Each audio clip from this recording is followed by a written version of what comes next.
Vikramshila IAS coaching institute 14 बीघा ऋषिकेश।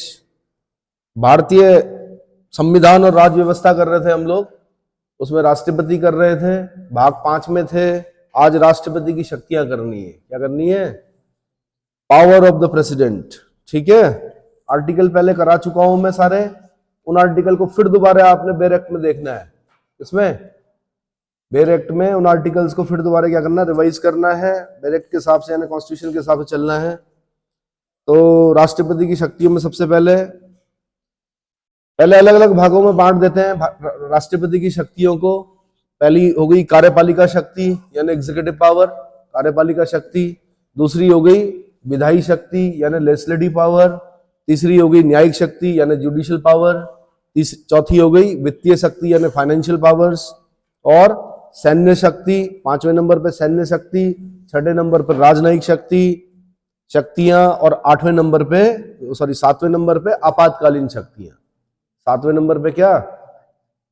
इसमें सबसे important जो है वो आपातकालीन शक्तियों को बहुत डिटेल में करना है हम लोगों ने। क्या करना है?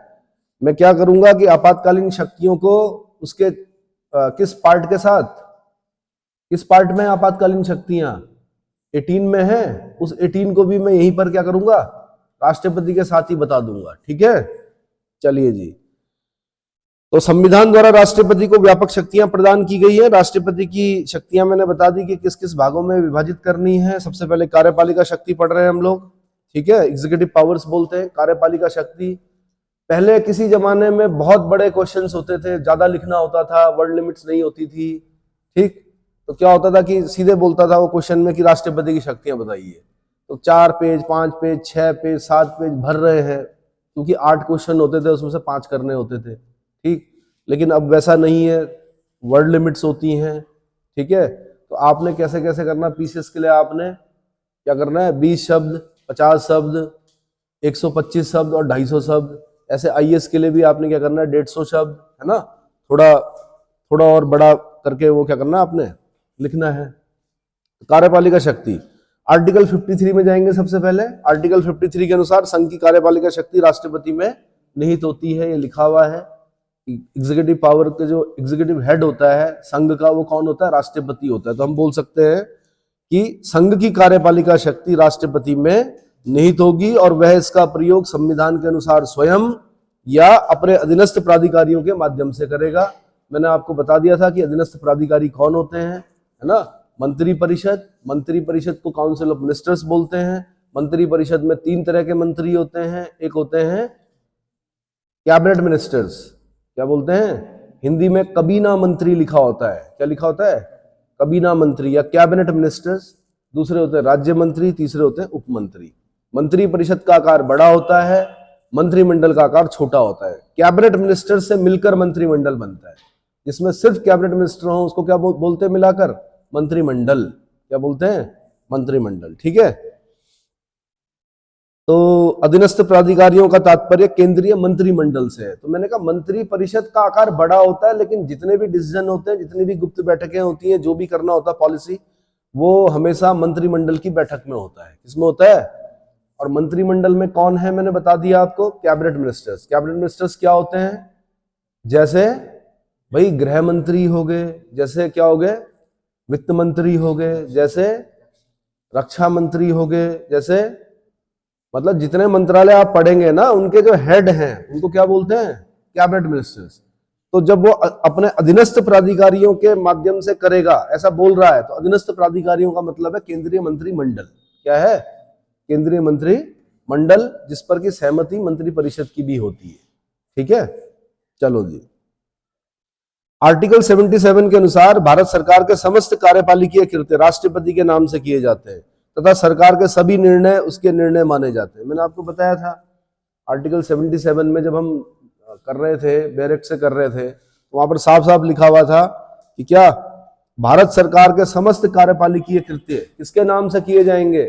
राष्ट्रपति के नाम से किए जाएंगे। मैंने आपको ये भी बताया था साथ में, चाहे कोई भी ट्रीटीज हो रही हो साइन, कहां पर? भारत और किसी अन्य देश के बीच में, वो सब राष्ट्रपति के नाम से होती है। भले ही कोई और व्यक्ति जा रखा हो वहां पर, चाहे प्रधानमंत्री जा रखे हो, गृह मंत्री जा रखे हो, जो भी जा रखे हो, विदेश मंत्री जा रखे हो, कोई भी ट्रीटी होगी, तो साइन जो होगी वो किसके, मतलब जो करार माना जाएगा वो राष्ट्रपति की तरफ से माना जाएगा, क्योंकि एग्जीक्यूटिव हेड कौन है, राष्ट्रपति है।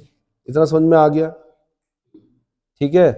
तो सभी कार्यपालिकीय शक्ति राष्ट्रपति के नाम से। माना हम किसी देश के साथ एक्सट्रेडिशन ट्रीटी कर रहे हैं, एक्सट्रेडिशन ट्रीटी समझते हो, एक्सट्रेडिशन बोलते हैं प्रत्यार्पण को, क्या बोलते हैं, प्रत्यार्पण संधि का मतलब होता है कि हम किसी देश के साथ ऐसी संधि कर सकते हैं कि अगर आपका अपराधी भागकर हमारे देश में आया तो हम पकड़कर आपको देंगे, और अगर हमारा अपराधी आपके पास भागकर आया तो आप पकड़कर हमें देंगे, तो प्रत्यार्पण संधि। इसलिए देखा होगा आपने, देश के जो बड़े बड़े जो नामी चोर हैं या जो क्या है लुटेरे हैं, वो भागकर ऐसे देशों में जाते हैं जिन देशों के साथ हमारी प्रत्यार्पण संधि नहीं है। समझ में आ गया, ठीक है।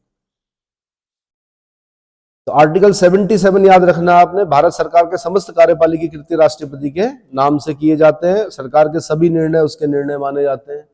और मैंने कहा कार्यालयों में भी, अगर केंद्रीय कार्यालय में आप काम कर रहे हैं, आप कोई पत्र लिख रहे हैं, सरकारी पत्र लिख रहे हैं, तो आप उसमें यही लिखते हैं कि मुझे यह कहने का निर्देश हुआ है, तो निर्देश हुआ है माना जाता है कि या तो राष्ट्रपति की ओर से, और अगर आप राज्य में लिख रहे हैं वो पत्र, आप अधिकारी हैं बड़े, तो ये माना जाता है कि राज्यपाल की ओर से आपको निर्देश हुआ है। समझ में आ गया, ठीक। राष्ट्रपति को संघ के मामलों में सूचना प्राप्त करने का अधिकार है। आर्टिकल 78 के अनुसार प्रधानमंत्री का कर्तव्य होगा कि वह राष्ट्रपति को मंत्रिपरिषद के सभी निर्णयों और प्रशासन संबंधी उन सभी मामलों की सूचना दे जिसके बारे में राष्ट्रपति द्वारा ऐसी सूचना मांगी जाए। समझ में आया। और मैंने आपको मजाक में भी बताया था कि ऐसा नहीं होता कि प्रधानमंत्री जी संसद से गए और सीधे कहा चाय पर चले गए, कहाँ रोज राष्ट्रपति जी के यहाँ रोज बैठ के बता रहे हैं कि आज संसद में ऐसा हुआ वैसा हुआ, ऐसा नहीं होता है। सब कुछ कागजी कार्यवाही होती है। प्रधानमंत्री का अपना कार्यालय होता है, पीएमओ बोलते हैं उसको, ठीक है। लोकसभा का अपना क्या होता है, सचिवालय होता है। राज्यसभा का अपना सचिवालय होता है। राष्ट्रपति के भी कर्मचारी वृंद होते हैं, ठीक है। तो सारी जो चीजें होती है वो कागजी कार्यवाही के माध्यम से होती है। कुछ बहुत अति महत्वपूर्ण चीजों पर हो सकता है कि प्रधानमंत्री फोन कर क्या अवगत कराएं, या राष्ट्रपति अगर किसी चीज की मांग करता है, कोई सूचना मांगता है, तो ये प्रधानमंत्री का कर्तव्य होगा कि वो सूचना उन्हें देनी पड़ेगी। आर्टिकल 78 में लिखा हुआ है। ऐसा किसमें लिखा हुआ, जब हम बैरक में पढ़ रहे थे तो आर्टिकल 78 को पूरा मैंने एक्सप्लेन करके बताया था, है ना, पिछली क्लासेस में, कि राष्ट्रपति को जानकारी आदि देने के संबंध में प्रधानमंत्री के कर्तव्य। तो आपने ये ध्यान रखना है यहाँ पर यूपीएससी किन बारीकियों को पकड़ती है या लोक सेवा आयोग किन बारीकियों को पकड़ता है।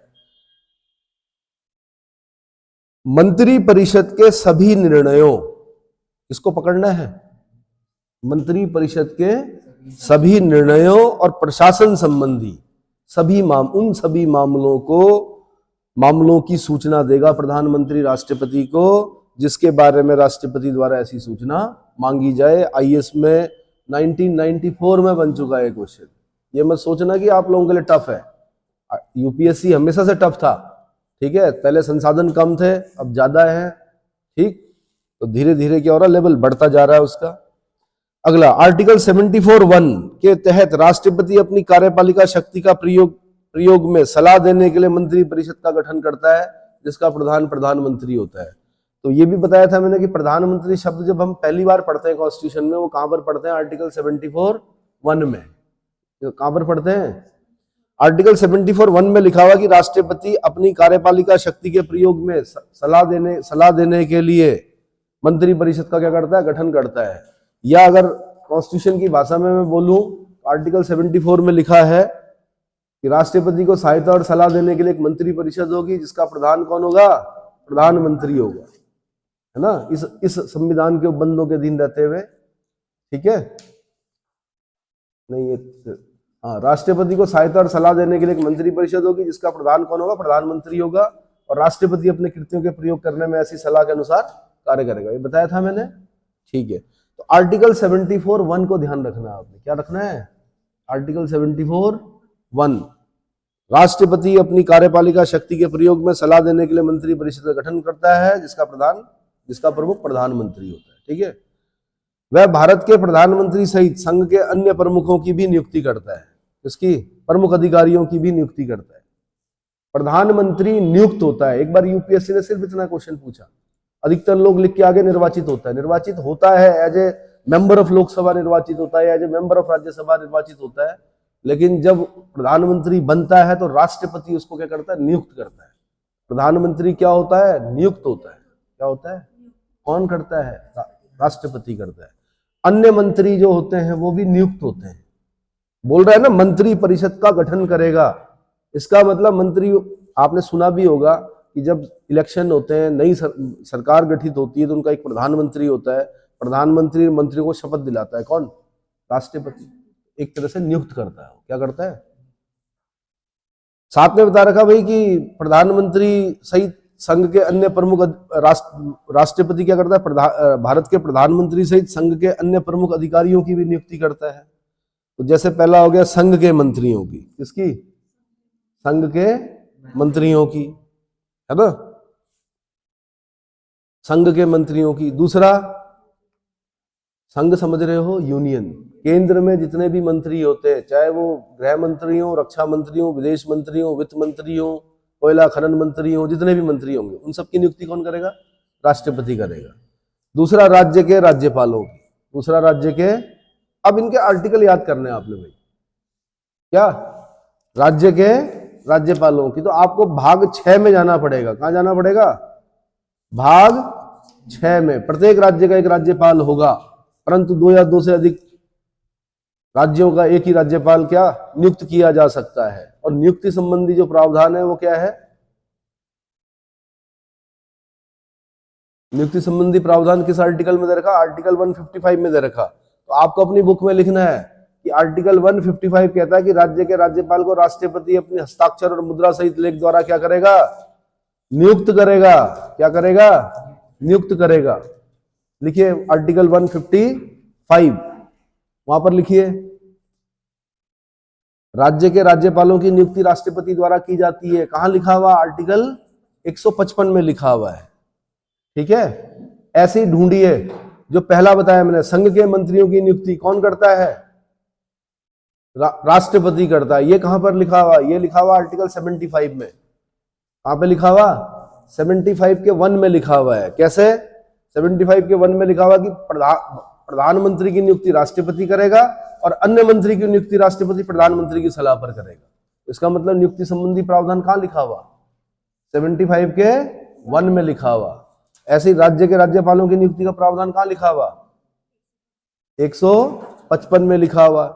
ऐसे ही उच्चतम न्यायालय तथा उच्च न्यायालय के न्यायाधीशों की नियुक्ति राष्ट्रपति करेगा। कहां लिखा हुआ है, उच्चतम न्यायालय और उच्च न्यायालयों के न्यायाधीशों की नियुक्ति कौन करता है, राष्ट्रपति करता है। कहां लिखा हुआ, बताइए। देखिए पहले लिखा हुआ 124 में, उच्चतम न्यायालय के न्यायाधीशों की नियुक्ति कौन करता है, राष्ट्रपति। 124 के 2 में लिखा हुआ, राष्ट्रपति अपने हस्ताक्षर और मुद्रा सहित लेख द्वारा। और फिर आपको जाना पड़ेगा हाई कोर्ट में, 214 के बाद जाइए, 214 के बाद जहां पर लिखा हुआ कि उच्च न्यायालय के न्यायाधीशों की नियुक्ति कौन करेगा, राष्ट्रपति करेगा। 216 में लिखा हुआ है। कहां लिखा हुआ, 216 में। देखो मैं बता देता हूं 216 में क्या लिखा हुआ, प्रत्येक उच्च न्यायालय मुख्य न्यायमूर्ति और ऐसे अन्य न्यायमूर्तियों से मिलकर बनेगा जिन्हें राष्ट्रपति समय समय पर नियुक्त करना आवश्यक समझे। क्या लिखा हुआ, फिर 217 में भी लिखा हुआ भाई, न्यायिक नियुक्ति आयोग ये असंवैधानिक हो गया है। क्या हो गया, असंवैधानिक हो गया। तो इन दोनों आर्टिकल को वहां पर लिख दीजिए। ऐसे ही मैंने कहा 124 के साथ किसको लिखेंगे आप, 124 के साथ किसको लिखेंगे, 124 के साथ किसको लिखेंगे, याद कराए थे ना ये आर्टिकल, यहीं पे काम आते हैं।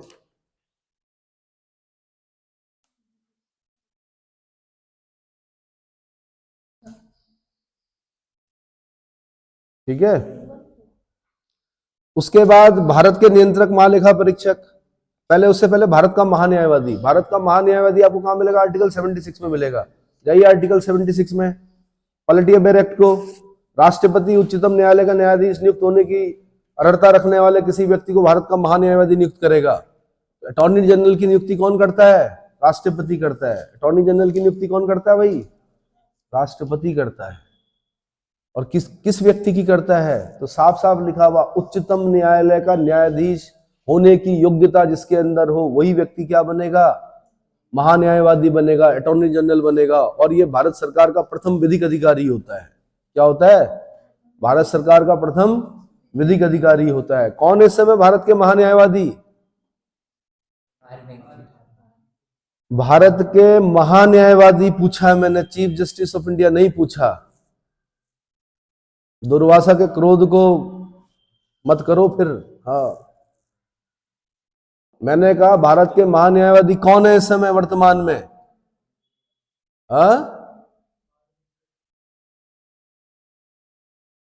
Are Venkat Ramani. Are Venkat रमणी। नियंत्रक महालेखा परीक्षक कौन है इस समय हमारे? अगला वही है पॉइंट।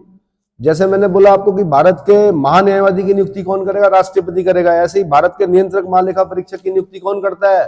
आंसर राष्ट्रपति करता है। कहां जाएंगे हम? 148 में जाएंगे। कहां जाएंगे? आर्टिकल 148 में जाएंगे। जाइए आर्टिकल 148 में। लिखा हुआ कि नहीं लिखा हुआ? देखो पहले।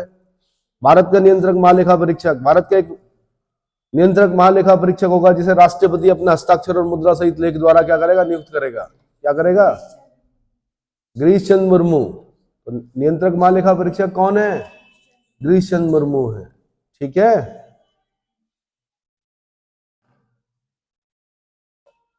और राष्ट्रपति ही इन्हें शपथ दिलाते हैं। किनको? भारत के नियंत्रक महालेखा परीक्षक को।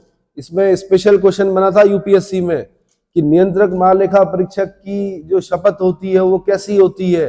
आंसर जैसे उच्चतम न्यायालय के न्यायाधीशों की शपथ होती है वैसे ही बिल्कुल किसकी होती है? नियंत्रक महालेखा परीक्षक की शपथ होती है। ये बताया था मैंने। हाँ, अगला और किसकी नियुक्ति करता है भाई? संघ लोक सेवा आयोग के अध्यक्ष और अन्य सदस्यों की। संघ लोक सेवा आयोग के लिए कहां जाना पड़ेगा? 315 में जाना पड़ेगा। आर्टिकल 315 में जाइए। 315। संघ लोक सेवा आयोग के अध्यक्ष और अन्य सदस्यों की नियुक्ति कौन करता है? आंसर राष्ट्रपति करता है। 316 में, सॉरी। यूपीएससी जो है वैसे वो किसमें है? 315 में। संघ लोक सेवा आयोग जब हम पढ़ते हैं 315 में पढ़ते हैं, लेकिन सदस्यों की नियुक्ति और पदावधि वो लिखी हुई 316 में। किसमें लिखी हुई? जब भी आपसे पूछे यूपीएससी का आर्टिकल तो आपने बोलना आर्टिकल 315। और जब भी आपसे पूछा किस भाग में है यूपीएससी, हो सकता है आपसे इंटरव्यू में पूछे तो आपने बोलना भाग 14 में है। किसमें है? भाग 14 में। भाग 14 में दो आर्टिकल बड़े इंपॉर्टेंट है, एक 312, एक 315। 312 जब आपसे बोलेगा तो आपने बोलना अखिल भारतीय सेवाओं का सृजन। अखिल भारतीय सेवाओं का सृजन करने का अधिकार किसको है? राज्यसभा को है। ऑल इंडिया सर्विसेज इस देश में सृजित करनी है। नई ऑल इंडिया सर्विस सृजित करनी है तो किस आर्टिकल में जाना पड़ेगा? 312 में जाना पड़ेगा। भाग 14। भाग 14। क्या होता है कि अगर राज्यसभा अपने उपस्थित और मतदान करने वाले सदस्यों के 2/3 बहुमत से प्रस्ताव पारित कर दे कि एक नई अखिल भारतीय सेवा का सृजन करना है तो ऐसा अधिकार संसद को मिल जाता है। किसको मिलता है? देखो, सृजित तो संसद ही करती है लेकिन शुरू कौन करवाती है? ये राज्यसभा का विशेष अधिकार है।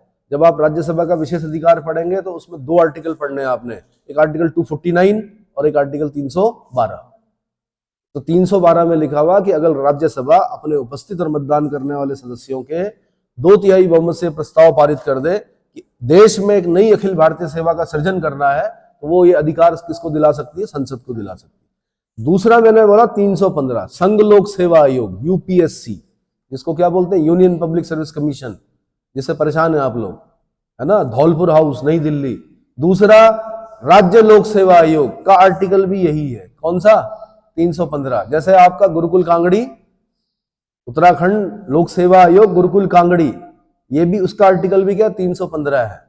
और कभी कभी क्या होता है, जो छोटे राज्य होते हैं वहां पे 2 या 2 से अधिक राज्यों का एक राज्य लोक सेवा आयोग होता है, उसको बोलते हैं संयुक्त राज्य लोक सेवा आयोग। क्या बोलते हैं? संयुक्त राज्य लोक सेवा आयोग। तो संयुक्त राज्य लोक सेवा आयोग का आर्टिकल भी यही है। तो ये ध्यान रखना। अब सुनो, संघ लोक सेवा आयोग और संयुक्त राज्य लोक सेवा आयोग के अध्यक्ष और अन्य सदस्यों की नियुक्ति राष्ट्रपति करता है। कौन करता है? जबकि राज्य लोक सेवा आयोग के अध्यक्ष और अन्य सदस्यों की नियुक्ति कौन करता है? राज्यपाल करता है। कौन करता है? राज्यपाल करता है। जैसे हमारा उत्तराखंड लोक सेवा आयोग है, उसके अध्यक्ष और अन्य सदस्यों की नियुक्ति कौन करेगा? राज्यपाल। लेकिन जैसे यहां पर इन्होंने किताब में खाली लिखा हुआ संघ लोक सेवा आयोग, कायदे से इन्हें लिखना चाहिए संघ लोक सेवा आयोग और संयुक्त राज्य लोक सेवा आयोग के अध्यक्ष और अन्य सदस्यों की नियुक्ति कौन करेगा? राष्ट्रपति करेगा। कारण यह, हाँ जी, कारण यह है कि संयुक्त राज्य लोक सेवा आयोग में माना 3 राज्य है, उनका एक ही लोक सेवा आयोग है और तीनों के हो सकता है अलग अलग राज्यपाल हो, तो यार लड़ाई नहीं होगी कि कौन करेगा अध्यक्ष की नियुक्ति। कोई आदमी बोलेगा कि ये तो उसका आदमी है, ये उसका आदमी है, ये सब चीजें ना आए, इसलिए राष्ट्रपति करता संयुक्त राज्य लोक सेवा आयोग में अध्यक्ष और अन्य सदस्यों की नियुक्ति। हटाने का प्रोसीजर बड़ा बढ़िया है, वहां से यूपीएससी क्वेश्चन पूछती, जो मैं भाग 14 में पढ़ा रहूंगा वहां पे बताऊंगा। अगला, संघ लोक सेवा आयोग के अध्यक्ष अन्य सदस्यों के मुख्य निर्वाचन आयुक्त, तो भैया चीफ इलेक्शन कमिश्नर। कहां जाएंगे हम? भाग किस में जाएंगे? 15 में, 324 में जाएंगे, 324 में। कहां पर जाएंगे? 324 में चीफ इलेक्शन कमिश्नर, 324 में। और भैया मुझे बता दो अभी कि चीफ इलेक्शन कमिश्नर कौन है? उनके सिर पर बहुत बड़ा बोझ है, अभी इलेक्शन कराना है लोकसभा का। क्या कराना है ना? Chief election commissioner of India कौन है इस समय? तो आर्टिकल 324 में साफ साफ लिखा हुआ, superintendence directions and control of election to be vested in the election commission. और इलेक्शन का, हाँ जी, राजीव कुमार जी इस समय चीफ इलेक्शन कमिश्नर हैं, लिख लीजिए। साथ में ये भी बता देता हूं मैं कि ये पत्थर की लकीर नहीं होती है कि मैंने बता दिया राजीव कुमार जी, हो सकता है बहुत बाद में सुने आप, चेंज भी होते हैं, कार्यकाल होता है उनका, ठीक है, उनके बारे में पूरा पढ़ाऊंगा। फिलहाल नाम याद रखिए, अभी हाल फिलहाल में जो पेपर हो रहे हैं राजीव कुमार जी। तो मैंने कहा चीफ इलेक्शन कमिश्नर की नियुक्ति कौन करता है? राष्ट्रपति करता है। कौन सा आर्टिकल में लिखा हो भाई? 324 के 2 में, ठीक है, उसमें लिखा हुआ निर्वाचन आयोग, मुख्य निर्वाचन आयुक्त और उतने निर्वाचन आयुक्तों से यदि कोई हो जितने राष्ट्रपति समय समय पर नियत करे मिलकर बनेगा, तथा मुख्य निर्वाचन आयुक्त और अन्य निर्वाचन आयुक्तों की नियुक्ति संसद द्वारा इस निमित्त बनाई गई विधि के उपबंधों के अधीन रहते हुए राष्ट्रपति द्वारा की जाएगी। किसके द्वारा की जाएगी? तो चीफ इलेक्शन कमिश्नर और अन्य इलेक्शन कमिश्नर की नियुक्ति कौन करता है? आंसर, राष्ट्रपति करता है। कौन करता है? पहले इलेक्शन कमीशन जो था वो एक सदस्यीय था, फिर वो बहुसदस्यीय बना, फिर वो एक सदस्यीय बना, फिर अभी जो है वो बहुसदस्यीय है। एक चीफ इलेक्शन कमिश्नर होता है, दो अन्य इलेक्शन कमिश्नर होते हैं। उन 2 के नाम भी याद करने हैं आप। अन्य कौन है बताओ मुझे? राजीव कुमार जी के साथ और कौन है? ठीक है जी, तब तक मैं आगे बताता हूं। राष्ट्रीय अल्पसंख्यक आयोग के अध्यक्ष और अन्य सदस्य, राष्ट्रीय अल्पसंख्यक आयोग के अध्यक्ष और अन्य सदस्य, कौन सा आर्टिकल है? कोई आर्टिकल है क्या? क्या अल्पसंख्यक आयोग आपका संवैधानिक संस्था है? तो कुछ संस्थाएं इसमें संवैधानिक हैं जिनके मैंने आर्टिकल बताए, और कुछ संस्थाएं क्या होंगी? संवैधानितर होंगी। संवैधानितर मतलब संविधान से बाहर। तो राष्ट्रीय अल्पसंख्यक आयोग के अध्यक्ष और अन्य सदस्यों की नियुक्ति कौन करेगा? राष्ट्रपति करेगा। राष्ट्रीय महिला आयोग के अध्यक्ष और अन्य सदस्यों की नियुक्ति कौन करेगा? राष्ट्रपति करेगा। अब जैसे राष्ट्रीय महिला आयोग है, क्या वो संवैधानिक पद है, संवैधानिक संस्था है? संवैधानिक है? कौन सा आर्टिकल है? संवैधानिक नहीं है भाई, संवैधानितर है। ये क्या है? संवैधानितर। इन दोनों को ढूंढिए, अल्पसंख्यक आयोग का अध्यक्ष कौन है और राष्ट्रीय महिला आयोग की अध्यक्षा कौन है इस समय, और साथ में उत्तराखंड महिला आयोग की अध्यक्षा का नाम भी बताइए मुझे। चलिए जी आगे, तब तक बता रहा हूं मैं। राष्ट्रीय मानवाधिकार आयोग के अध्यक्ष और अन्य सदस्य, ह्यूमन राइट कमीशन, क्या ह्यूमन राइट कमीशन, मानवाधिकार आयोग के अध्यक्ष और अन्य सदस्य कौन की नियुक्ति भी कौन करता है? कौन करता है? राष्ट्रपति करता है। लेकिन मैंने बता दिया कि मानवाधिकार आयोग का अध्यक्ष बनने के लिए विशेष योग्यता होनी चाहिए। वो पहले ऐसे बोलते थे हम कि चीफ जस्टिस ऑफ इंडिया ही मानवाधिकार आयोग का अध्यक्ष बन सकता है, लेकिन अब बोल दिया गया कि उच्चतम न्यायालय का न्यायाधीश की जो होगा, रिटायर्ड जो होंगे, वो मानवाधिकार आयोग के क्या बन सकते हैं? अध्यक्ष बन सकते हैं। ठीक है, ह्यूमन राइट कमीशन। अगला भाई, अनुसूचित जाति तथा जनजाति आयोग के अध्यक्ष और अन्य सदस्य। अब ये संवैधानिक आ गए, फिर दोबारा क्या आ गए? अभी बीच में जो हमने पढ़े, राष्ट्रीय अल्पसंख्यक आयोग के अध्यक्ष और अन्य सदस्य, राष्ट्रीय महिला आयोग के अध्यक्ष अन्य सदस्य, मानवाधिकार आयोग के अध्यक्ष और सदस्य, इनका संविधान में उल्लेख नहीं है। इनका संविधान में कोई आर्टिकल नहीं है। पहले मुझे तीनों बताओ कौन कौन है। राष्ट्रीय अल्पसंख्यक आयोग के अध्यक्ष कौन है? माइनॉरिटीज कौन है?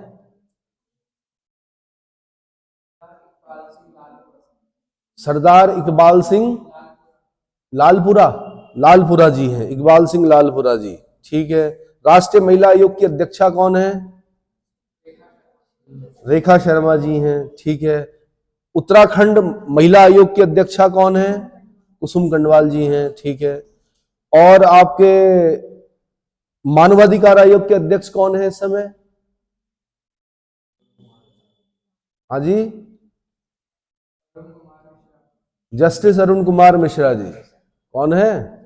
तो ये नाम याद रखने हैं आपने, मैच करने के लिए दे सकता है, छोटे मोटे पेपरों में पूछता है ऐसा, ठीक है। यूपीएससी नहीं पूछता है ऐसे कि कौन है, वो जमाने चले गए जब पूछता था कि कौन है ना।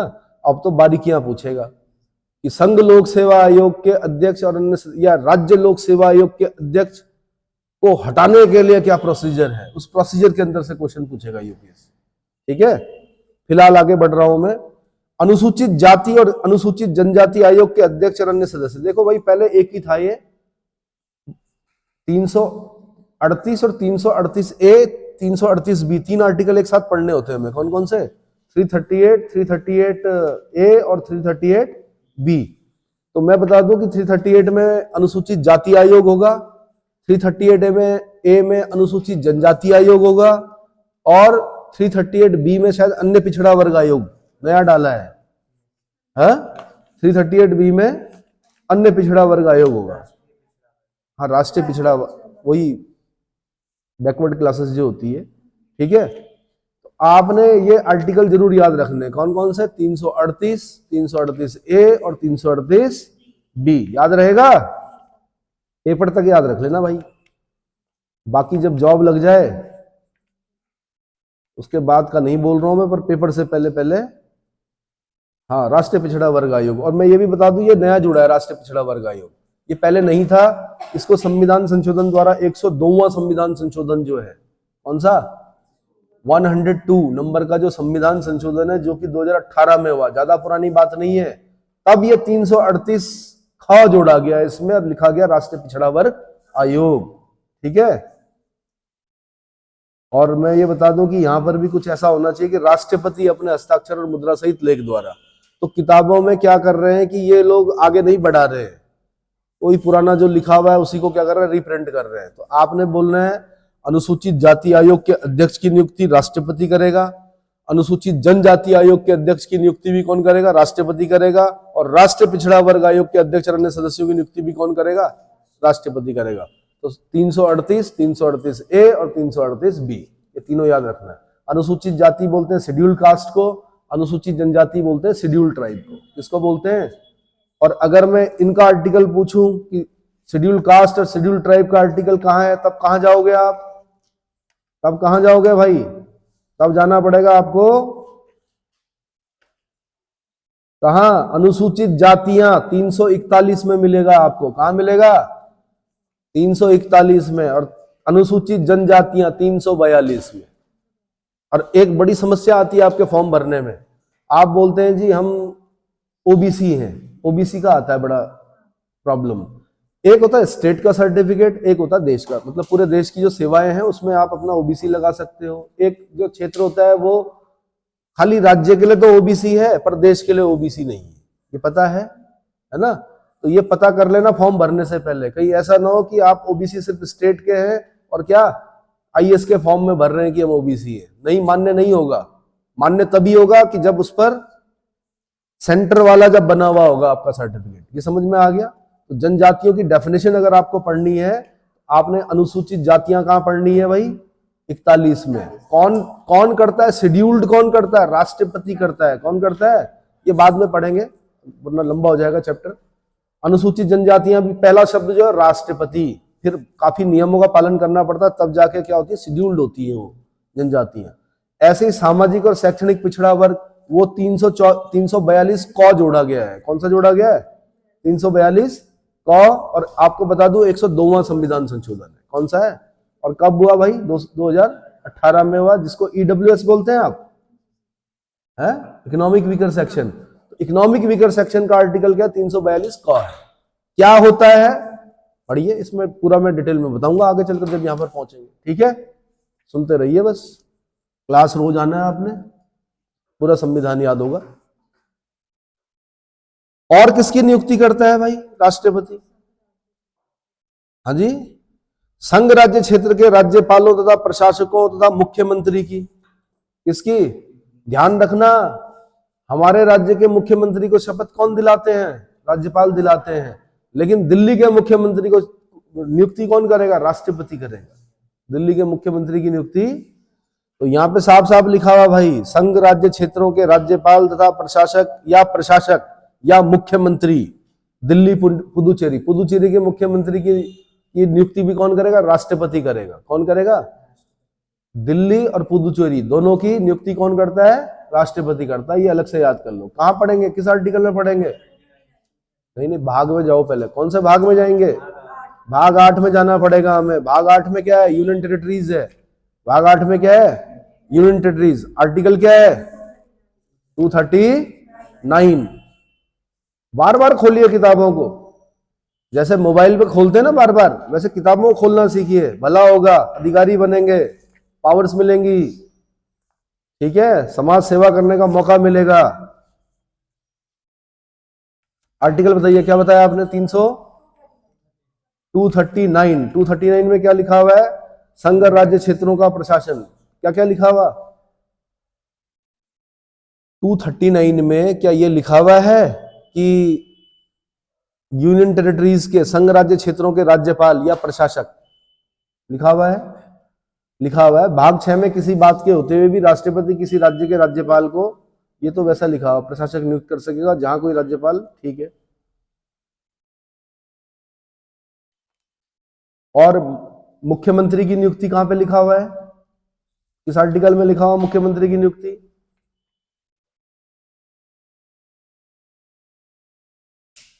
बोलिए।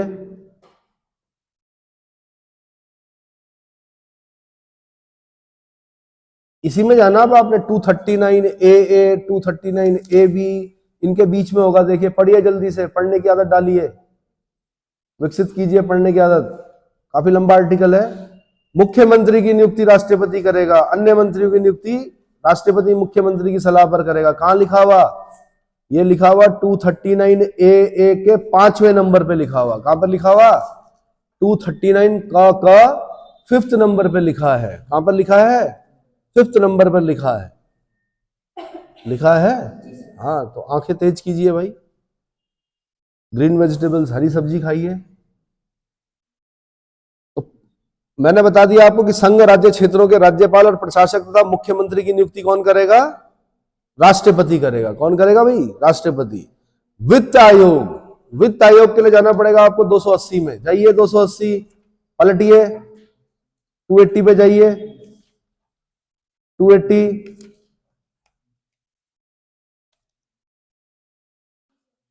हाँ जी, मिल गया 280। हाँ, साथ में हाइलाइटर भी चलाइए उस पर। वित्त आयोग कौन गठित करता है भाई? राष्ट्रपति करता है। कौन करता है? प्रत्येक 5 वर्ष के लिए एक वित्त आयोग गठित किया जाता है। वित्त आयोग के कर्तव्य भी इसी में दे रखे 280 में, ठीक है। किसमें दे रखे?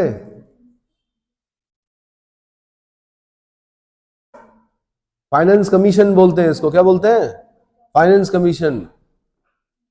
अब कौन से वित्त आयोग गठित होगा? नंबर याद करना है आपने। उसका अध्यक्ष कौन होगा ये याद करना, अन्य 4 सदस्य कौन होंगे ये याद करना है, उनकी क्वालिफिकेशन क्या होगी वो याद करनी है। वित्त आयोग के अध्यक्ष और अन्य सदस्यों की जो क्वालिफिकेशन होती है वो याद करनी पड़ती है। क्या? ठीक है। और वित्त आयोग की सिफारिशें किसमें? आर्टिकल 281 में। किसमें? 281 में, ठीक है। और क्या करता है? राजभाषा आयोग। क्या? राजभाषा आयोग की नियुक्ति कौन करता है? आंसर, राष्ट्रपति करता है। कहां पर लिखा हुआ? 344 में लिखा होगा। कहां लिखा होगा भाई? 344 में लिखा होगा। तब तक ढूंढ के रखिए पहले राजभाषा आयोग के अध्यक्ष कौन थे, वहां से क्वेश्चन बनता है। राष्ट्रपति इस संविधान के प्रारंभ से 5 वर्ष की समाप्ति पर तथा तत्पश्चात ऐसे प्रत्येक 10 वर्ष की समाप्ति पर आदेश द्वारा एक आयोग गठित करेगा, जो एक अध्यक्ष और 8वीं अनुसूची में निर्दिष्ट विभिन्न भाषाओं के प्रतिनिधित्व करने वाले ऐसे अन्य सदस्यों से मिलकर बनेगा, जिनको राष्ट्रपति नियुक्त करे और आदेश में आयोग द्वारा अनुसरण की जाने वाली। मतलब कुल मिलाकर ये है कि राजभाषा आयोग में एक अध्यक्ष होता है और इस समय जो है 22 भाषाएं हैं। कितनी है? 22 भाषाएं हैं। तो 22 भाषाओं के क्या होंगे उसमें?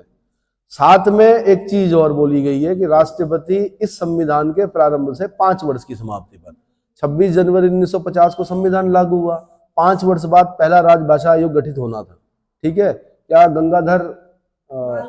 बाल गंगाधर खेर थे?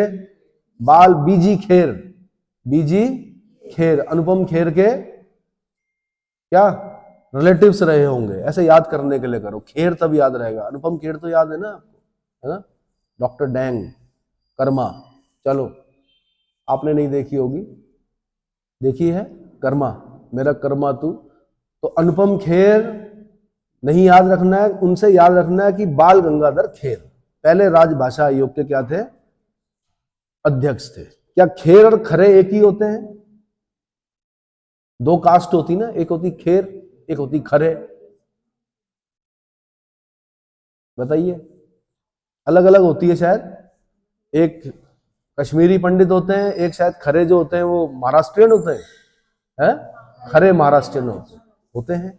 देख लो इस देश में कितनी वो है, क्या कंफ्यूजन है ना। तो चलिए भाई, ये हो गया भाई राजभाषा आयोग भी बता दिया मैंने। क्योंकि भाषा का जो पार्ट है संविधान में वो कौन सा है? भाग 17 है। भाग 17 जो होता है शुरू वो कहां से? 343 से होता है। 343 में क्या रखा? हिंदी हमारी राजभाषा है और इसको राष्ट्रभाषा बनाना है। क्या करना है? और ये पूरा दारोमदार आप लोगों पर है कि आप उसको राष्ट्रभाषा कैसे बनाते हो। ठीक है, दक्षिण भारतीयों के सहयोग से आपने इसको राष्ट्रभाषा का दर्जा दिलाना है। ठीक है, आगे भाई, राष्ट्रपति को संघ के कुछ प्रमुख अधिकारियों को पद से हटाने का भी अधिकार है, पदच्युत करने का अधिकार है। जैसे संघ के मंत्री है, संघ के मंत्री समझते हो जितने भी, मतलब हम लोगों ने ऐसा भी देखा कि रक्षा मंत्री, गृह मंत्री, तो राष्ट्रपति ने क्या कर दिया? बोलते तो प्रधानमंत्री हैं, पीछे से मंत्रिमंडल बोलता है, लेकिन गृह मंत्री को रक्षा मंत्री, रक्षा मंत्री को गृह मंत्री।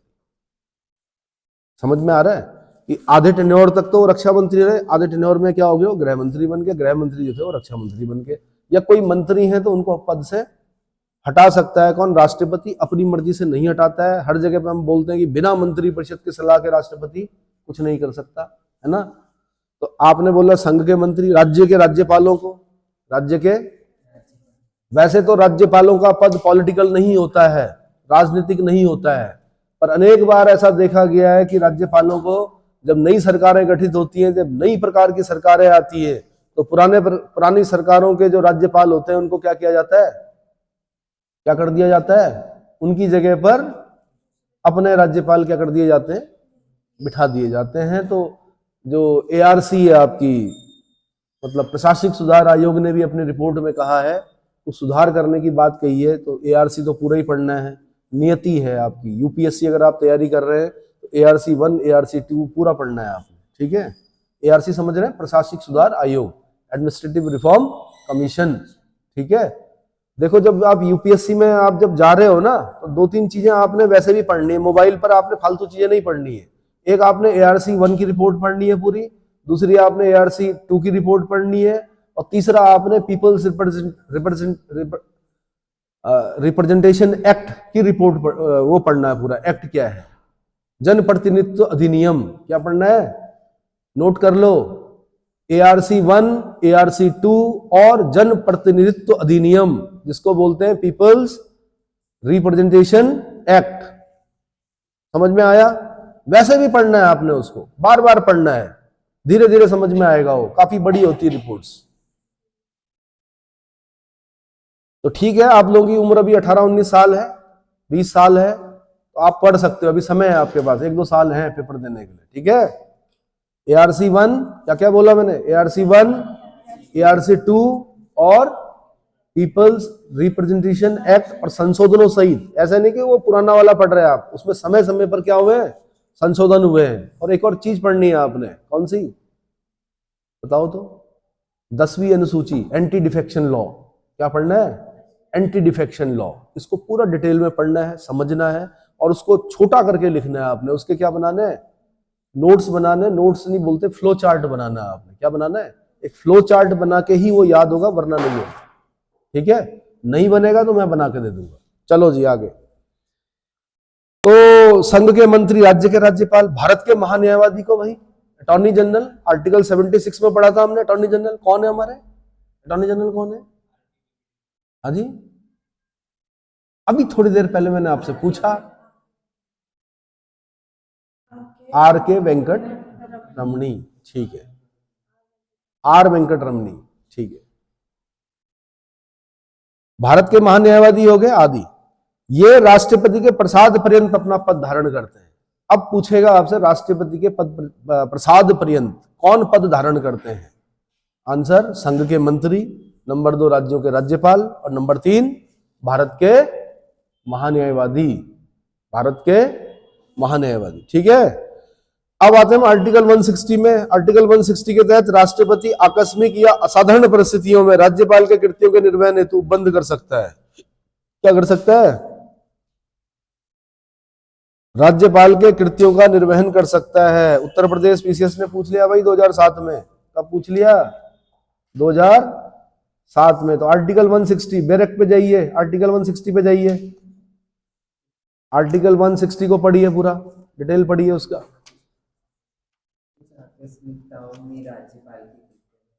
हाँ, कुछ आकस्मिकताओं में राज्यपाल के कृत्यों का निर्वहन। राष्ट्रपति ऐसी किसी आकस्मिकता में जो इस अध्याय में उपबंधित नहीं है, राष्ट्रपति राज्य के राज्यपाल के कृत्यों के निर्वहन के लिए ऐसा उपबंध कर सकेगा जो वह ठीक समझता है। आर्टिकल 160 बड़ा इंपॉर्टेंट। अगला, शासन संबंधी कार्यों को सुचारू रूप से चलाने के लिए तथा मंत्रियों को कार्यों को बांटने के लिए वह नियम बनाता है। कौन, राष्ट्रपति। किस में आ रहा है ये, किस शक्ति में आ रहा है, कार्यपालिका शक्ति में आ रहा है। किस में आ रहा है, और इतना ज्यादा लिख भी नहीं पाओगे, इतनी जगह नहीं होती है, थोड़ा थोड़ा लिखना पड़ेगा आपको। मेन पॉइंट को पहले, अच्छे पॉइंट को थोड़ा थोड़ा लास्ट में, बीच बीच में नॉर्मल पॉइंट्स। ठीक है, अगला, संघ लोक सेवा आयोग के सदस्यों की संख्या, सेवा शर्तें, पदावधि आदि के विषय में नियम बनाने का अधिकार किसको है, राष्ट्रपति को। अब आपको भाई फिर दोबारा आर्टिकल में जाना पड़ेगा, 315, 316, 317, जरा जाइए वहां पर, 315 के आसपास जाइए, 315 के आसपास जाइए, जल्दी जल्दी करो। Time once lost can never be regained, time once lost can never be regained. ये कहां पर लिखा हुआ है, मैं आपसे बोला था जब बैरक करा रहा था, मैंने कहा जब मैं किताब पढ़ा रहा हूँ बार बार आपसे आर्टिकल पूछूंगा। ये कहां पर लिखा हुआ है कि संघ लोक सेवा आयोग के सदस्यों की संख्या, सेवा शर्तें तथा पदावधि आदि के विषय में नियम बनाने का अधिकार किसको है? आंसर, राष्ट्रपति को है। कहां पर लिखा हुआ बताओ,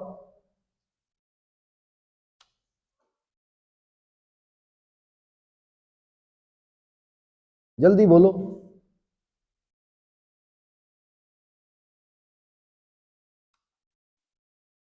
पदावधि,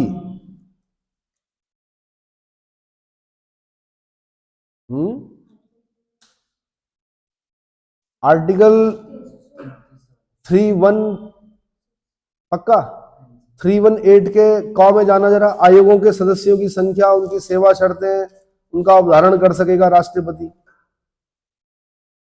दरअसल क्या है, ये इसलिए कंफ्यूजन होता है यहां पर क्योंकि राज्यपाल, क्योंकि संघ लोक सेवा आयोग, राज्य लोक सेवा आयोग और संयुक्त राज्य लोक सेवा आयोग को मिक्स करके लिखता है वो, किसमें, कॉन्स्टिट्यूशन में। आपको सिर्फ अपना निकालना है। आपने अभी सिर्फ संघ लोक सेवा आयोग के बारे में पढ़ना है। हमने अभी यहाँ पे पढ़ा संघ लोक सेवा आयोग के सदस्यों की संख्या, सेवा शर्तें, पदावधि आदि के विषय में नियम बनाने का अधिकार किसको है? राष्ट्रपति को। बैरक में लिखा हुआ संघ लोक सेवा आयोग या संयुक्त राज्य लोक सेवा आयोग की दशा में राष्ट्रपति और राज्य लोक सेवा आयोग की दशा में राज्यपाल आयोग के सदस्यों की संख्या, उनकी सेवा की शर्तें का अवधारण कर सकेगा। क्या कर सकेगा? तो 318 में लिखा हुआ है। कहां पर लिखा हुआ? तो किताब में लिखी है, उसमें आर्टिकल 318 में लिखा हुआ है। कहाँ लिखा हुआ? 318 में लिखा हुआ। ठीक है। अगला, राष्ट्रपति केंद्र, राज्य तथा विभिन्न राज्यों के मध्य सहयोग के लिए एक इंटरस्टेट काउंसिल गठित कर सकेगा। बहुत इंपॉर्टेंट। 263 आर्टिकल 263 में जाना पड़ेगा आपको। इंटरस्टेट काउंसिल कहां जाना पड़ेगा? 263 में। इंटरस्टेट काउंसिल क्या करती है? साफ साफ लिखा हुआ, केंद्र राज्य तथा विभिन्न राज्यों के मध्य सहयोग के लिए। क्या करने के लिए? देखिए मैं आपको समझा देता हूं। पंडित जवाहरलाल नेहरू प्रधानमंत्री थे। उन्होंने कहा कि भाई अब देश में अलग अलग राज्य बन गए हैं, तो साल भर में एक बार मुख्यमंत्रियों को बैठकर क्या करना चाहिए?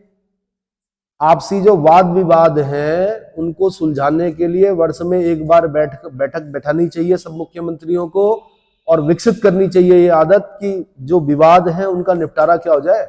मिलजुल कर बातचीत से हो जाए। बात सही थी, सोच भी सही थी नेहरू की। ठीक है। तो क्या हुआ कि भाषाई आधार पर राज्य पुनर्गठन अधिनियम 1956 में एक धारा यह रखी गई कि कुछ क्या बनेंगे? क्या बनेंगे? क्षेत्रीय परिषदें बनेंगी। क्या बनेंगी? तो यहां से क्वेश्चन आता है कि क्षेत्रीय परिषदों का विचार किस प्रधानमंत्री द्वारा दिया गया था? तब आपने बोलना है जवाहरलाल नेहरू द्वारा।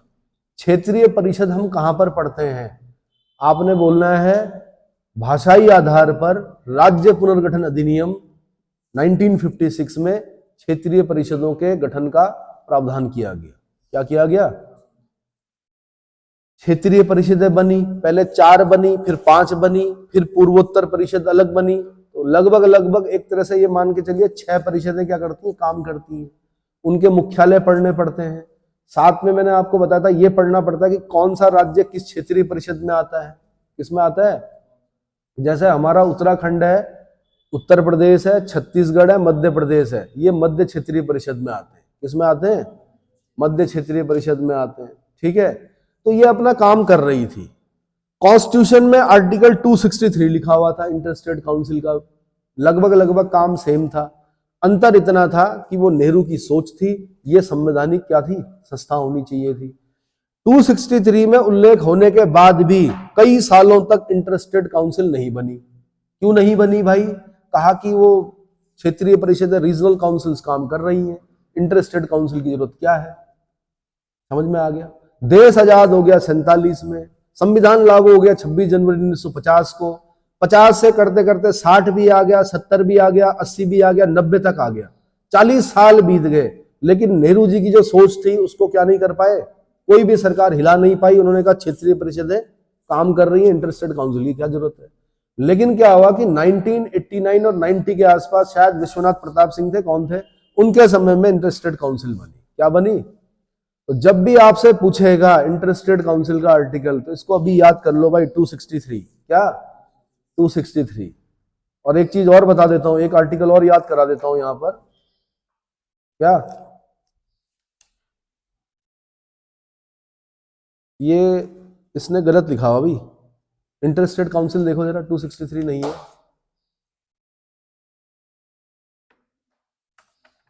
हाँ, 263 है। हाँ, 263 इंटरस्टेट काउंसिल। यहीं पर क्या करना है, एक यूपीएससी बार बार क्वेश्चन पूछती है। जस्ट इससे पहले वाला जो आर्टिकल है ना, अंतरराज्यिक नदियों और नदी दूनों के जल संबंधी विवादों का न्याय निर्णय। जब कावेरी जल विवाद चल रहा था ना, बार बार आर्टिकल यहां से क्वेश्चन पूछ रही थी यूपीएससी। कहां से? 262 से। अभी और कई इंटरेस्ट, मतलब अंतरराज्यिक नदियों या नदी दोनों के जल संबंधी विवाद, मतलब 2 तरह के विवाद होते हैं भाई नदियों के। एक होता है दूसरे देश के साथ, जैसे पाकिस्तान के साथ तो है ही हमारे, इंडस वाटर ट्रीटी भी हो गई। 3 नदियां ऊपर का, 3 नदियों का जल दे दिया, सिर्फ 20% यूज करते हैं हम। ठीक है। बाकी 80% फिर भी रोता रहता है पाकिस्तान, उसकी रोने की आदत है, वो छोड़ो। बाकी नीचे की 3 नदियां, समझ रहे हो? इंडस, झेलम, चिनाब, रावी, व्यास, सतलुज, 6 नदियां हैं। ऊपर की 3 नदियों के जल का प्रयोग पाकिस्तान करता है। सिर्फ 20% जल का प्रयोग कौन करते हैं? हम करते हैं। लेकिन उसकी एक ट्रिब्यूटरी पर अगर हम कुछ बनाते हैं, नीलम परियोजना, तो फिर वहां पर बड़ी दिक्कत हो जाती है। तो रोते रोते वर्ल्ड बैंक के पास जाता हो कि जी भारत ने हमारा पानी क्या कर दिया, पी गया जी सारा पानी। ठीक है, वो छोड़ो। तो एक तो ये पाकिस्तान के साथ तो हमेशा विवाद रहेगा, नहीं बोलते खराब पड़ोसी। बांग्लादेश अलग रोता है, वो बोलता तीस्ता जल विवाद, तीस्ता के साथ जल विवाद करता है वो। तीस्ता आ रही है हमारी सिक्किम से, कहां से आ रही है, मतलब आ ऊपर से रही है पर सिक्किम से होते हुए आती है, फिर बांग्लादेश में जाती है, ब्रह्मपुत्र में मिल जाती है। यूपीएससी ने क्वेश्चन पूछा तीस्ता किसकी ट्रिब्यूटरी है, आंसर ब्रह्मपुत्र की ट्रिब्यूटरी है। किसकी, ब्रह्मपुत्र की। उसके जल विवाद वो चल रहा हमारा, लेकिन बांग्लादेश उतना, क्योंकि हम ही ने बनाया बांग्लादेश को। किसने बनाया, श्रीमती इंदिरा गांधी के समय में बांग्लादेश क्या हो गया, ईस्टर्न पाकिस्तान को बांग्लादेश, मुजीबुर रहमान है ना, सहयोग किया गया और बांग्लादेश बना दिया गया। ठीक है, तो ज्यादा उसकी आवाज ज्यादा ऊंची नहीं होती है। ऐसे ही हमारा कई नदियों के साथ है विवाद। एक होते हैं अन्य देशों के साथ, एक होता है अंतर राज्यिक विवाद। क्या होते हैं, अंतर राज्यिक नदी विवाद का मतलब होता है जैसे कावेरी नदी कई राज्यों से होकर जा रही है, तो हर राज्य बोलता है, हर राज्य क्या करता है कि हमारा पानी कम कर दिया, हमारा ज्यादा कर दिया। हरियाणा दिल्ली का देखा होगा आपने, और बहुत सारी स्टेट्स में क्या, तो ये विवाद होते रहेंगे। ये आर्टिकल हमेशा इंपॉर्टेंट रहेगा। मैं ये यहाँ पे इसलिए बता रहा हूं कि इंटरस्टेट काउंसिल आपने 263 याद कर लिया, उससे जस्ट ऊपर वाला आर्टिकल पढ़ लीजिए। एक ना एक दिन आपको यूपीएससी में यहां से क्वेश्चन क्या होगा, एक ना एक दिन नहीं, पता नहीं कितनी बार मैं देख चुका हूं, और फिर दोबारा क्या होगा वो दिखेगा। यूपीएससी जब मैं बोल रहा हूं तो मैं आईएएस भी बोल रहा हूं, असिस्टेंट कमांडेंट भी बोल रहा हूं, सीडीएस भी बोल रहा हूं, एनडीए भी बोल रहा हूं। ठीक है, वहां सारी जगह क्या करती है, यूपीएससी कवर कर सकती है इस क्वेश्चन को। चलिए जी, अगला, राष्ट्रपति स्वयं या अपने नियुक्त प्रशासकों के माध्यम से केंद्र शासित राज्यों का प्रशासन संभालता है। क्या संभालता है, यहां से क्वेश्चन पूछा उसने, कहां पर हम लेफ्टिनेंट गवर्नर बोलते हैं, कहां पे हम प्रशासक बोलते हैं। भाई यूनियन टेरिटरीज तो बहुत है, पर जैसे ही हम दिल्ली में जाते हैं हम बोलते हैं एलजी साहब, क्या बोलते हैं, लेफ्टिनेंट गवर्नर साहब बोलते हैं, बोलते कि नहीं बोलते। लेकिन कई जगह पे हम प्रशासक बोलते हैं, क्या बोलते हैं। तो यूपीएससी बहुत पहले क्वेश्चन पूछ चुकी। उस जमाने में दुर्गादास बसु पढ़ी जाती थी, दुर्गादास बसु जी ने चैप्टर के अंदर नहीं लिखा, किताब के बाद में नीचे नहीं होती वो जो एक्स्ट्रा, वहां पर लिखा हुआ था, वहां से क्वेश्चन बनाया यूपीएससी ने। कहां पर प्रशासक बोलते हैं, कहां पर क्या बोलते हैं, लेफ्टिनेंट गवर्नर बोलते हैं। तो आपने ये भी ध्यान करना है कि किस यूनियन टेरिटरी में हम लेफ्टिनेंट गवर्नर बोल रहे हैं, किस यूनियन टेरिटरी में हम प्रशासक बोल रहे हैं, एडमिनिस्ट्रेटर बोल रहे हैं। तो यहां पर बोल रहा है स्वयं अपने द्वारा नियुक्त प्रशासकों के माध्यम से केंद्र शासित राज्यों का प्रशासन संभालता है। क्लियर हो गया, इसका आर्टिकल ढूंढ लीजिए कहां लिखा हुआ है। अगला, राष्ट्रपति किसी भी क्षेत्र को अनुसूचित या जनजातीय क्षेत्र घोषित कर सकता है। इन क्षेत्रों का प्रशासन भी उसके द्वारा ही किया जाता है। राष्ट्रपति किसी भी क्षेत्र को अनुसूचित या जनजातीय क्षेत्र घोषित कर सकता है। कहां पढ़ेंगे भाई हम, कहां पर आएगा ये, अब किस पार्ट में मिलेगा, अनुसूचित क्षेत्रों का प्रशासन कहां पर है। हाँ जी, शेड्यूल नहीं पूछ रहा हूं मैं पार्ट पूछ रहा हूं, किस भाग में मिलेगा। अनुसूचित क्षेत्रों का प्रशासन जब हमें पढ़ना होगा तो हम कहां जाएंगे, बताइए।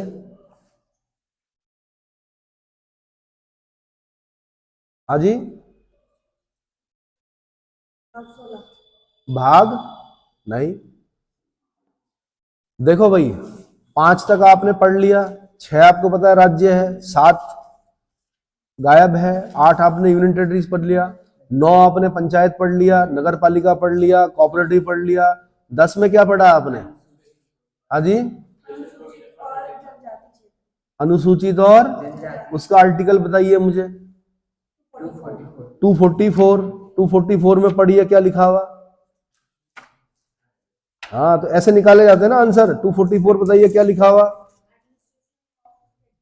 ठीक है, अनुसूचित और जनजातीय क्षेत्र, the scheduled and tribal areas. आपको भाग 10 के अंदर मुझे ये बताइए कि क्या ये दिख रहा है आपको कि राष्ट्रपति किसी क्षेत्र को अनुसूचित या जनजातीय क्षेत्र घोषित कर सकता है, इन क्षेत्रों का प्रशासन भी उसके द्वारा किया जाता है।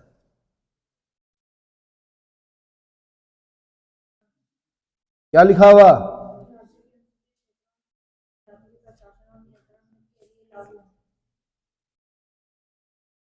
आपको क्या करना पड़ेगा इस चीज को निकालने के लिए। एक तो आपको भाग 10 में जाना पड़ेगा, अनुसूचित और जनजातीय क्षेत्र, और आपको शेड्यूल में जाना पड़ेगा, कौन सा, 5वीं और 6ठी। और 6ठी में जो 6ठी है वो स्पेशल असम, मेघालय, त्रिपुरा, मिजोरम के लिए है।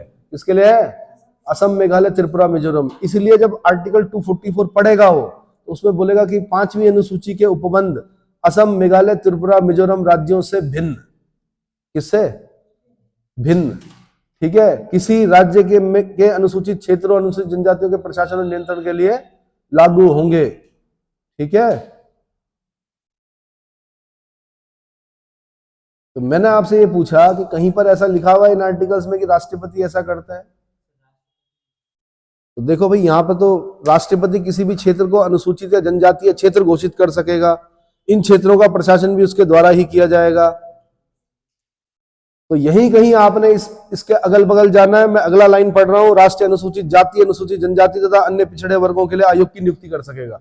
इसमें तो साफ साफ लिख दो आप 338, 338A, 338, 338A, और साथ में राष्ट्रीय पिछड़ा वर्ग आयोग भी लिख दो। अब इस किताब में क्या लिख दो? राष्ट्रीय पिछड़ा वर्ग आयोग। अगला लिखा हुआ राष्ट्रपति वित्त आयोग, नियंत्रक महालेखा परीक्षक, भाषा आयोग, संघ लोक सेवा आयोग एवं चुनाव आयोग की कार्यवाही रिपोर्ट को संसद के समक्ष प्रस्तुत करता है। ये जितने भी आयोग हमने पढ़े थे अभी, कौन कौन से? Finance commission. रिपोर्ट किसको देगा? राष्ट्रपति को। राष्ट्रपति कहां रखाएगा? संसद के पटल पर। नियंत्रक महालेखा परीक्षक की रिपोर्ट, कैग जिसको बोलते हैं, कैग की रिपोर्ट कहां? राष्ट्रपति। जो संघ की रिपोर्ट होगी ना वो राष्ट्रपति को देगा कैग, और जो राज्यों की रिपोर्ट होगी वो राज्यपाल को देगा। राष्ट्रपति क्या करेगा? उस रिपोर्ट को संसद के पटल पर रखवाएगा। संसद के पटल पर रखवाएगा तो पक्ष और विपक्ष दोनों उसको क्या करेंगे? रीड करेंगे। वहीं से पता चलेगा घोटाले कहां हुए कहां नहीं हुए। समझ में आया? ठीक। भाषा आयोग ये बता रखा मैंने, राजभाषा आयोग। संघ लोक सेवा आयोग। संघ लोक सेवा आयोग क्या? एग्जामिनिंग बॉडी है। क्या है? उसने क्या किया? आपका प्री लिया, मेंस लिया, इंटरव्यू लिया, उसके बाद उसने जो रिजल्ट जिसको आप बोलते हो ना, वो उसकी एक रिपोर्ट है, प्रतिवेदन बोलते हैं उसको। क्या बोलते हैं? रिपोर्ट को। किसको सौंपेगा? राष्ट्रपति। महामहिम राष्ट्रपति को सौंपेगा। महामहिम को बताएगा वो कि महामहिम इस पूरे देश में वो 1100 जो सीटें थी जिनके लिए प्रशासनिक सेवकों के लिए, उस पर जो मैंने परीक्षाएं आयोजित की, मतलब साक्षात्कार लिए, मुख्य परीक्षा ली, उसके हिसाब से, मेरे हिसाब से ये लोग क्या है? सक्षम है उन पदों पर बैठने के लिए। तब राष्ट्रपति उन सब व्यक्तियों को जो आईएएस में निकलते हैं अपना साइन करता है, नियुक्ति देता है। और इसीलिए माना जाता है कि अगर कोई क्या बन गया? आईएएस बन गया, तो उसको राष्ट्रपति से नीचे के पद का कोई व्यक्ति नहीं हटा सकता, क्योंकि हस्ताक्षर किसके हैं? राष्ट्रपति के। ऐसे ही अगर आप राज्य में एसडीएम बनते हो तो राज्यपाल से नीचे का कोई व्यक्ति नहीं हटा सकता। समझ में आया? इसीलिए उनकी जॉब क्या होती है? बहुत सिक्योर होती है। कभी कभी उसका दुरुपयोग भी करते हैं। कभी कभी जब छापे पड़ते हैं ईडी के, तो फिर मशीनें मंगानी पड़ती हैं। क्या करने के लिए? नोट गिनने के लिए। इतने छाप देते हैं, पता नहीं कहाँ ले जाएंगे पैसा, है ना? कहाँ ले जाएंगे? हाँ, सच्चाई से रूबरू नहीं है। ठीक है, देश को खा जाते हैं कई दीमक की तरह। चलो आगे पढ़िए भाई। चुनाव आयोग की कार्यवाही रिपोर्ट को भी संसद के समक्ष प्रस्तुत करता है। भाई चुनाव आयोग की रिपोर्ट भी जो होगी कहां? संसद के समक्ष प्रस्तुत करनी पड़ेगी। तो बताना पड़ेगा ना कि भाई ये सरकार, ये इतने लोग जीते हैं, इनका क्या इतने इतने वो मिले हैं। चुनाव आयोग भी तो क्या करता है? जैसे ही रिजल्ट निकलता सर्टिफिकेट देता है। सांसद हो, विधायक हो, उनको सर्टिफिकेट लेना पड़ता है इलेक्शन कमीशन से। जब तक सर्टिफिकेट नहीं मिला तब तक कुछ भी हो सकता है, रिकाउंटिंग हो सकती है। क्या हो सकती है? जब सर्टिफिकेट मिल गया अब कुछ नहीं होगा। अब क्या हो गया? पक्के हो गए कि भाई बन गए 5 साल के लिए, क्या सरकारी, है ना? इन शक्तियों का प्रयोग राष्ट्रपति मंत्री परिषद की सलाह से ही करता है। लास्ट में सारा क्या कर दिया कि मंत्री परिषद की सलाह से ही करता है। ये थी राष्ट्रपति की कौन सी शक्तियां? भाई कार्यपालिका शक्ति। एक क्वेश्चन 16 नंबर का आपका हो गया तैयार। इसी को बार बार पढ़ते रहो, बार बार लिखते रहो। जब आप उसको बिना देखे लिख सको तो समझ लेना कि आपका 16 नंबर का क्वेश्चन क्या हो गया? तैयार हो गया। क्या हो गया? समझ में आ गया? अब अगली शक्ति जो है विधायी शक्ति, उसको मैं अगले लेक्चर में बताऊंगा आपको। ठीक है, चलिए।